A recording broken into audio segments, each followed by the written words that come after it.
you for a woman. Making me. I just can't papa and me.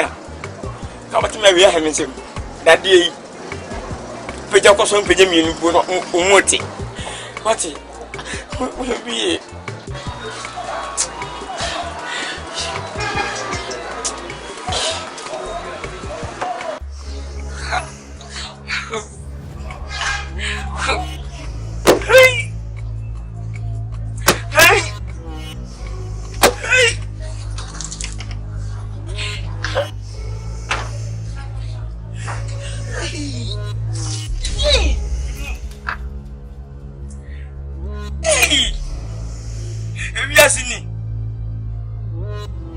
Asante asabu kuniba sikakura muniba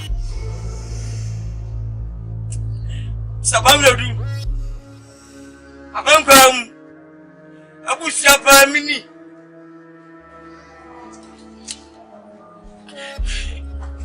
wetin dey do hey minister pa abusia ni ba na mkie amen pimpa sorry bawo mo bi mu come on, wait, Imbati. I think, Pa. I'm for you, come on. From 360, man. From Cotonou, Mission. Sorry about what? Hey! Sorry. What do I want to I'm past my first year. Sorry, what if I can walk up from a so would you pay Jimmy? I'm going to go to Papa, what's in your bottom? You want him, missing you want him. Now, yeah.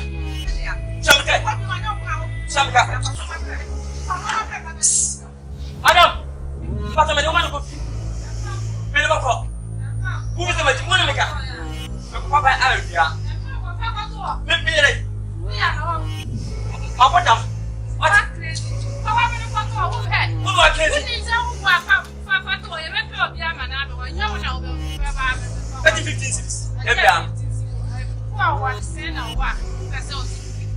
I got to get dressed. How far woman or mammy, but you woman. You come and snack. Betty and Gasha. As I depend you. I dare. The sick or wolf for no one, and would do sick in the simple none of the cats. Look what to hey, Jim. How many men have been quite? Oh, why never you? Jim. She can't come. What do you want to do? Huh?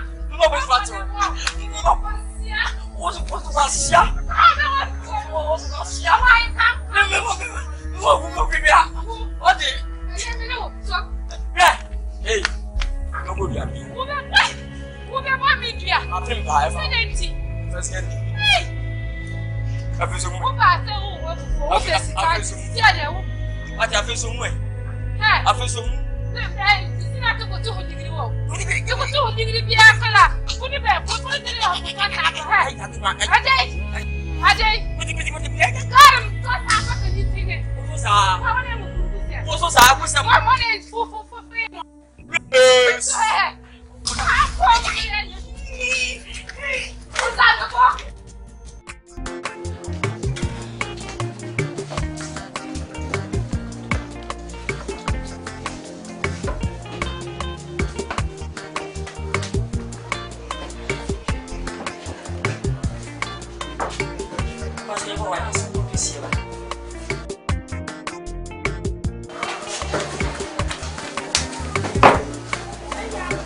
Ya di won ko ya se wo fufu wa ntime wa hanso wo be di obedient ha ani na utisa madam ba me ka tire no be yi wo yi ha ani na utisa uni ya ebi ya maka na wo adam ko se sentu wo sa di obi e dia no wo sa di aka ha bani yaram pao tam tinka ya le to ma ko mo ni se go bani so ha